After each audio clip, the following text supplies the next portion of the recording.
एक रात बैंगलोर के एक सस्ते ओयो रूम और एक अनजान रूममेट जिसने विनय की पूरी जिंदगी बदली। रात भर वो उसके साथ बैठकर बातें करता रहा। जॉब, घर, तन्हाई, सब कुछ वो बिल्कुल नॉर्मल लग रहा था। इतना नॉर्मल कि विनय को एक बार भी शक नहीं हुआ।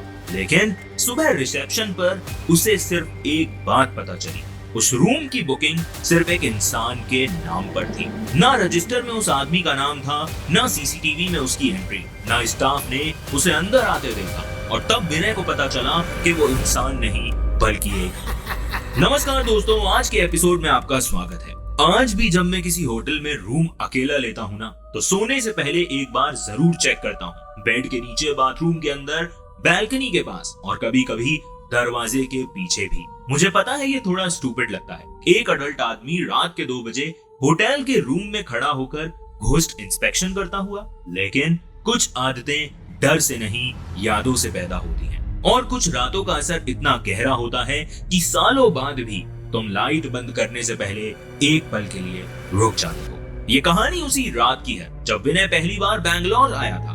जॉब इंटरव्यू के लिए एक सिंपल सा ट्रिप था, बस 2 दिन का, एक बजट होटल, एक शेयर्ड रूम और एक अनजान शहर जहां हर चेहरा नया लगता है और हर रात थोड़ी लगती है। विनय इंदौर का लड़का था। मिडिल क्लास फैमिली से इंजीनियरिंग कंप्लीट करके काफी टाइम से नौकरी के लिए भाग रहा था। इंटरव्यूज दिए थे लेकिन नौकरी कहीं नहीं लग रही थी। फिर एक दिन बैंगलोर की एक सॉफ्टवेयर कंपनी से कॉल आया। Final round, face to face interview. उसने बिना 2 बार सोचे टिकट बुक कर ली। माँ ने बस इतना कहा था, बेटा किसी अच्छे होटल में रुकना, ज्यादा सस्ता देख के कहीं भी मत घुस जाना। विनय हंसता रहा लेकिन अंदर से वो भी नर्वस था। शाम तक बैंगलोर पहुंच गया था। स्टेशन के बाहर उतरते ही उसका वेलकम ह्यूमिडिटी, ट्रैफिक और ऑटो वालों के प्यार ने किया। हर 10 सेकंड में कोई ना कोई पूछ रहा था, sir we are going MG road, Koramangala, extra luggage charge लगेगा। 2 मिनट में उसे समझ आ गया था कि ये 2 दिन आसान नहीं होने वाले हैं। उसने फोन निकाला, ओयो बुकिंग चेक की और फाइनली एक ऑटो पकड़ लिया। रास्ता लंबा था, ऑटो के बाहर शहर भाग रहा था। Flyovers, neon boards, late night cafes, corporate buildings के बाहर स्मोक ब्रेक पे खड़े लोग और हर सिग्नल पर कुछ ऐसे चेहरे जो लगते थे जैसे उन्होंने भी घर छोड़ा है, बस वजह अलग। रूम तक पहुंचते पहुंचते रात हो चुकी थी। होटल ज्यादा खास नहीं था। लिफ्ट का बटन दबाते हुए विनय को वो अजीब सी फीलिंग आई जो नए शहर में हर इंसान को आती है। उसने रूम खोला। छोटा सा कमरा था, एक डबल बेड, एक साइड टेबल, एक मिरर, एक अटैच बाथरूम और कॉर्नर में एक एक्स्ट्रा मैट्रेस फोल्डेड पड़ा था, शायद किसी और गेस्ट के लिए। उसने बैग रखा, शूज निकाले और एक अजीब सी खामोशी महसूस की। उसने माँ को कॉल किया, बोला सेफली पहुंच गया हूँ। माँ ने 3 बार पूछा, खाना खाया या नहीं। पापा ने बस एक लाइन बोली, कल इंटरव्यू में कॉन्फिडेंस से बात करना। कॉल कट होने के बाद रूम में विनय के अलावा एक और चीज थी, सन्नाटा। विनय ने पानी पिया, अपने डॉक्यूमेंट्स एक बार फिर चेक किए, शर्ट निकालकर हैंगर पे लटका दी और सोचा थोड़ा जल्दी सो जाना चाहिए। कल इंपॉर्टेंट दिन था। लेकिन नींद नए शहर में इतनी आसानी से नहीं आती। बाहर कॉरिडोर में कहीं फुटस्टेप्स की आवाज आती, फिर साइलेंस हो जाता। कभी किसी दरवाजे के बंद होने की आवाज और उन सब के बीच वो बस चुपचाप बैठा हुआ था। रात करीब 11 बजे वो फाइनली लाइट ऑफ करके लेटने ही वाला था। तभी दरवाजे पर एक दस्तक हुई। एक बार, फिर 2 बार। विनय ने सोचा शायद होटल का स्टाफ होगा या फिर कोई गलत गेस्ट। उसने उठकर दरवाजा खोला। बाहर एक लड़का खड़ा था, लगभग उसी के एज का, जीन्स, ब्लैक टी शर्ट, कंधे पर बैकपैक, चेहरे पर थकान और एक अजीब सी नॉर्मल मुस्कुराहट। उसने सीधा पूछा, रूम शेयर करना पड़ेगा शायद, प्रॉब्लम तो नहीं है ना भाई। विनय ने उसे देखा और बिना जाने क्यों तुरंत हाँ कह दिया। उस लड़के का नाम करण था। करण अंदर आया तो सबसे पहले उसने अपना बैग क्वाइटली एक कॉर्नर में रख दिया, जैसे वो किसी और के स्पेस में घुसने के लिए ऑलरेडी थोड़ा गिल्ट में था। उसने एक हल्की सी स्माइल के साथ कहा, थैंक्स भाई। विनय ने भी हल्का सा हंसा, कोई नहीं यार, वैसे भी रूम का आधा किराया बच गया समझ लो। करण ने बैग से फोन निकालते हुए कहा, फर्स्ट टाइम इन बैंगलोर? हाँ। विनय ने बॉटल उठाते हुए जवाब दिया, कल इंटरव्यू है मेरा, सॉफ्टवेयर कंपनी है, फाइनल राउंड। तुम यहाँ कैसे? करण ने 1 सेकंड के लिए उसकी तरफ देखा, फिर हल्का सा कंधा उचका दिया। मैं तो काफी टाइम से हूँ यहाँ, काम भी करता हूँ या बोल लो सरवाइव करता हूँ। दोनों हंस दिए। उस हंसी में वो इंस्टेंट कंफर्ट था जो कभी कभी दो स्ट्रेंजर्स के बीच बिना रीजन के आ जाता है। शायद इसीलिए क्योंकि दोनों को समझ आ रहा था कि दोनों ही घर से दूर हैं। विनय ने बताया कैसे पिछले 1 साल से वो घर वालों से बस एक ही लाइन बोलता आ रहा है, बस नेक्स्ट मंथ कुछ हो जाएगा।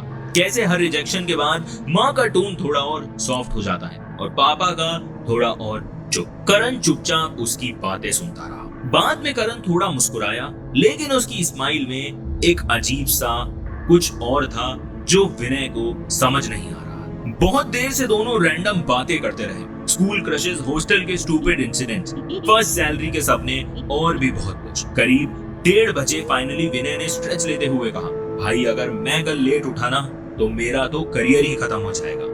करण हल्का सा हंसा और बोला, सो जाओ, मैं भी बस लेट रहा हूँ। लाइट्स डिम कर दी। रूम में सिर्फ बेड साइड लैंप का हल्का येलो ग्लो रह गया था, फिर वो भी बंद हो गया। अंधेरा पूरा नहीं था। विंडो के पर्दे के किनारे से बाहर की सिटी लाइट्स का हल्का सा रिफ्लेक्शन आ रहा था। विनय बेड पर लेट गया। करण दूसरी साइड के मैट्रेस पर था। कुछ सेकंड्स तक सिर्फ साइलेंस था, फिर पंखे की आवाज, फिर बाहर से वही चलती फिरती आवाजें। करण वहां था, उसके बिल्कुल पास, और फिर भी पता नहीं क्यों विनय को एक पल के लिए लगा कि रूम में कुछ तो अनवांटेड, कुछ अनएक्सपेक्टेड आ रहा है। उस वक्त विनय ने उस अजीब फीलिंग को इग्नोर करने की कोशिश की। नया शहर था, कल इंटरव्यू था, रूम अनफैमिलियर था। ऐसे वक्त में दिमाग भी खुद भी अननेसेसरी चीजें इमेजिन करने लगता है। उसने करवट बदली, आंखें बंद की और खुद को समझाया कि बस सो जा। लेकिन नींद का अपना एटीट्यूड होता है, जितना तुम उसे बुलाते हो उतना ही वो तुमसे दूर भागती है। रूम में अंधेरा पूरा नहीं था। फैन अपनी एक ही स्पीड पर घूम रहा था। उसकी आवाज रूम की खामोशी और नोटिसेबल बन रही थी। कभी कॉरिडोर में किसी के चलने की हल्की सी आहट सुनाई देती, तो कभी लिफ्ट के रुकने का मैकेनिकल सा वाइब्रेशन। और उन सब के बीच करण की प्रेजेंस, वो बस वहां थी, दूसरे मैट्रेस पर, चुप, बिल्कुल चुप। अब विनय को डाउट होने लगा था कि आखिरकार इतने डिस्टरबेंस में कोई इंसान इतनी देर तक सीधा कैसे लेट सकता है। स्टार्टिंग में विनय ने इसे बेनिफिट ऑफ डाउट दिया कि हो सकता है वो थका हुआ हो सकता है वो ऐसे ही सोता हो, लेकिन सेम पोजीशन 2 घंटे से कोई कैसे रह सकता है। उसने फोन उठाया, स्क्रीन पर देखा, 3:15 बज रहे थे। माँ का एक मैसेज था, वो भी रात के 11 बजे का, कि खाना खा लिया था बेटा, और एक दोस्त ने कोई मीम भेजा हुआ था। उसने दोनों देखे और फोन वापस साइड में रख दिया। थोड़ी देर बाद उसने वॉशरूम जाने का सोचा। आधे अंधेरे में बेड से पैर नीचे रखते हुए उसकी नजर फिर से करण पर पड़ी। वही पोजीशन, वही बिल्कुल सेम। अब उसके अंदर एक हल्का सा डिस्कम्फर्ट सच में जागने लगा था कि इतनी देर में आदमी कम से कम एक बार तो हिलता ही है। वो कुछ पल बस उसे देखता रहा, फिर खुद ही ऑकवर्ड फील करने लगा, जैसे किसी सोए हुए इंसान को बिना वजह घूरना कोई सोशल क्राइम। बाथरूम की लाइट ऑन करते ही उसने मिरर में अपना चेहरा देखा। थका हुआ, आंखों के नीचे हल्का सा स्ट्रेस और दिमाग ओवरथिंकिंग मोड में फुल एक्टिव था।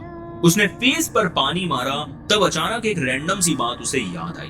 पूरे टाइम में ना तो करण ने पानी पिया, ना उसने पानी पीने के लिए मुझसे पूछा या फिर उसने पानी की बोतल को छुआ। विनय को अब ये सब ठीक नहीं लग रहा था, लेकिन इस बार जब उसने ध्यान से देखा तो 1 सेकंड के लिए उसका गला हल्का सा सूख गया। हाफ लाइट में उसे करण का चेस्ट बहुत अजीब दिख रहा था। शायद ब्लैंकेट शैडो बना रहा था या फिर उसका दिमाग खराब हो रहा था। उसने तुरंत नजर हटा ली। इंसान जब डर को नाम देने लगता है तब असली प्रॉब्लम शुरू होती है। वो वापस बेड पर आया और ऑलमोस्ट जिद में आंखें बंद कर ली। पता नहीं कितनी देर बाद आधी नींद और आधे होश के बीच उसे एक अजीब सा एहसास हुआ, जैसे कोई उसे देख रहा हो, चुपचाप, जैसे रूम में अंधेरा नहीं, किसी और की नजरें हैं जो उसको देख रही हैं। और फिर पता नहीं कब रात बीत गई। सुबह जब उसकी आंख खुली, विंडो के पर्दे के किनारे से धूप अंदर आ रही थी। फैन अब भी घूम रहा था। फोन की स्क्रीन पर 8:12 थे। विनय एक झटके से उठ बैठा। इंटरव्यू। वो तुरंत दूसरी तरफ मुड़ा। मैट्रेस खाली था, जैसे वहां रात को कोई था ही। विनय ने जल्दी से फोन उठाया, टाइम देखा और सीधा बेड से नीचे उतर गया। दिमाग में सिर्फ इंटरव्यू चल रहा था, लेट हो गया तो सारी मेहनत बेकार हो जाएगी। उसने जल्दी जल्दी फेस वॉश किया, शर्ट पहनी, फाइल संभाली और निकलने से पहले एक बार फिर उसकी नजर दूसरे मैट्रेस पर चली गई। वो बिल्कुल खाली था, ना बैग, ना फोन, ना चार्जर, ना ही कोई सलवटे चादर पर। जैसे करण सुबह बहुत पहले ही निकल गया हो या फिर वहां करण कभी था ही नहीं। विनय ने एक पल के लिए सोचा उसे मैसेज करना चाहिए, फिर याद आया कि उसने अपना नंबर तो मुझे दिया ही नहीं था। उसने बस हल्की सी मुस्कुराहट के साथ सोचा, अजीब आदमी था। नीचे रिसेप्शन पर आते ही उसने रूम की काउंटर पर रखी और जल्दी में बोला, चेकआउट नहीं, बस इंटरव्यू के लिए जा रहा हूँ, शाम तक वापस आ जाऊंगा। रिसेप्शन पर वही आदमी बैठा था जो रात को था। उसने की उठाई, रूम नंबर देखा 307, फिर विनय की तरफ देखा, 1 सेकंड ज्यादा, इतना कि विनय को खुद ऑकवर्ड लगे। सर, आप कल रात इस रूम में थे? उसने धीरे से पूछा। विनय ने कंफ्यूज होकर कहा, हाँ, क्यों? रिसेप्शन वाला कुछ पल चुप रहा, फिर बोला, sir, room number 307 single occupancy है। विनय ने तुरंत कहा, मतलब? वो रात को आया था, ब्लैक टी शर्ट, बैकपैक, मेरे साथ मेरे रूम में था, तो वो कौन था? रिसेप्शन वाला बिल्कुल सीरियस था। उसने धीरे से ड्रॉर खोला, अंदर से एक पुराना रजिस्टर निकाला और काउंटर पे रख दिया। सर, अगर कोई लेट नाइट गेस्ट आता है या एक्स्ट्रा पर्सन रुकता है तो उसका नाम तो यहाँ होता। उसने रजिस्टर खोला, डेट वही, रूम वही, रूम नंबर वही, नाम सिर्फ एक लिखा था, Vinay Sharma, single occupancy, no second guest. अब विनय के हाथ सच में ठंडे पड़ने लगे थे। उसने याद करने की कोशिश की कि करण का रूम में आना, बेड के कोने पर बैठना। विनय ने धीरे से उसकी तरफ देखा, गला हल्का सा सूख गया था और उसने बोला कि भाई, मुझे तो कुछ समझ नहीं आ रहा है। उस आदमी ने बोला कि सर, यहाँ पे ये एक बार पहले भी हुआ।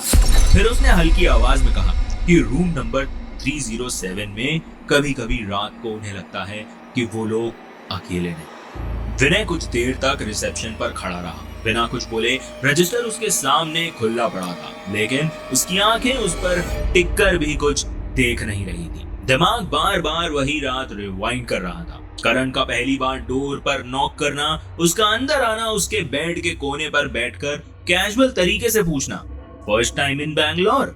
ये सब इतना नॉर्मल नहीं था। रिसेप्शन वाले बंदे ने फिर करण को दोबारा एक बात बताई कि ज्यादा पुरानी बात नहीं है सर, कुछ साल पहले एक लड़का यहीं रुका था, जॉब इंटरव्यू के लिए ही आया था, सिंगल बुकिंग थी।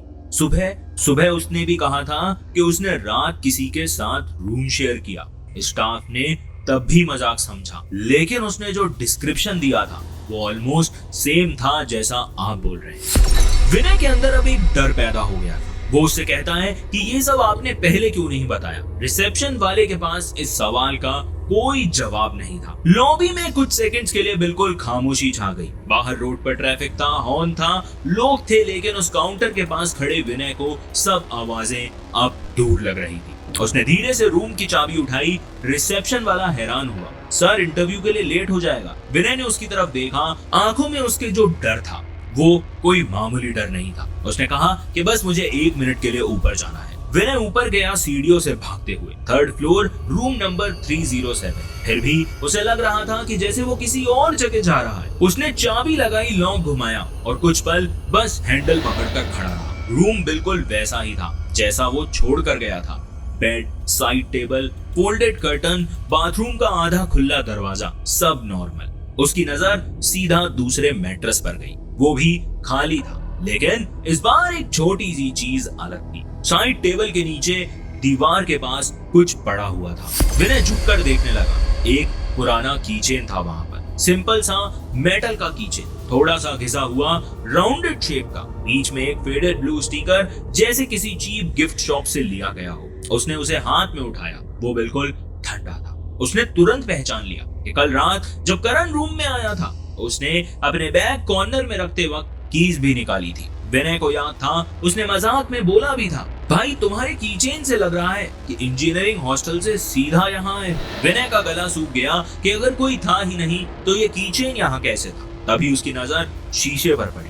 रूम के ड्रेसिंग मिरर पर उसकी हल्की उंगलियों की लकीरें जैसी कुछ बनी हुई थी, जैसे किसी ने धूल पर कुछ लिखने की कोशिश की हो, और सुबह की लाइट सीधी उस पर पड़ रही थी। इसलिए वो ढंग से समझ नहीं आ रहा था। विनय धीरे धीरे पास गया। पहले कुछ नहीं समझ आया, फिर एंगल बदला और उसकी सांसें वहीं के वहीं रुक गई। मिरर पर लिखा था, इंटरव्यू के लिए लेट मत हो।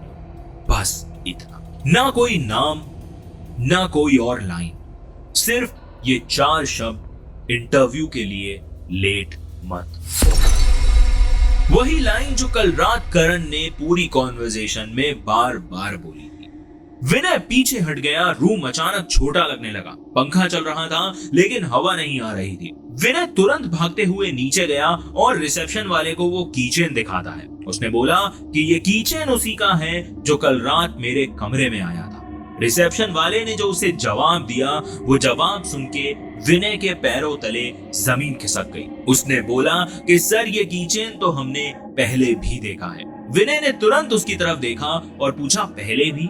रिसेप्शन वाला कीचेन को ऐसे देख रहा था जैसे वो कोई नॉर्मल चीज ना हो। विनय ने धीरे से पूछा, और ये कीचेन?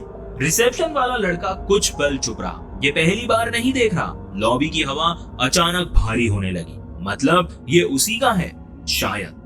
फिर रिसेप्शन वाले ने एक ऐसी बात बताई जो सुनते ही विनय के होश उड़ गए। वो बोला कि बहुत लोगों ने, स्टाफ ने भी, पुराने मैनेजर ने पंडित भी बुलवाया था, तांत्रिक भी बुलवाया था, रूम में पेंट भी हुआ, फर्नीचर भी चेंज हुआ और एक बार तो इस रूम का रूम नंबर भी चेंज हुआ। लोग कहते थे कि उन्हें रात को कोई दिखता है। वो कहते थे कि रात भर कोई उनसे बातें करता है और इन्हीं सब वजह से हमने यहाँ पे पूजा भी करवाई। और फिर असली बात पता चली। एक रात जब ये होटल नया बन रहा था तो एक आदमी यहाँ पे आके रुकता है। वो आदमी कौन था, कहाँ से आया था, ये बात किसी को नहीं पता। और फिर अगली सुबह वो आदमी गायब हो गया। सिर्फ उसका सामान पड़ा हुआ मिला था। पंडित का कहना था कि शायद वो आत्मा उसी आदमी की है। वो आता है, रात को लोगों से बातें करता है, उनकी मदद करता है। और कुछ लोग मानते हैं कि वो भूत है, प्रेत है। लेकिन सबसे खास बात जो थी, आज तक उसने किसी का कुछ बिगाड़ा नहीं। ये सब बातें सुनकर विनय के पैरों तले जमीन खिसक चुकी थी। अब सब चीजें उसे वापस याद आने लगी थी। करण का पहला नॉक, उसका रूम में आना, उसका कैजुअल स्माइल, उसका कहना कि नए शहर में सबसे बुरी चीज होती है रात को अकेले रूम में किसी अनजान आदमी से बातें करना। रिसेप्शन वाला धीरे से बोलता है कि तब से ही कभी कभी कोई ना कोई गेस्ट को वो अक्सर मिल जाता है। कभी कोई प्रॉब्लम नहीं होती, कोई अटैक नहीं,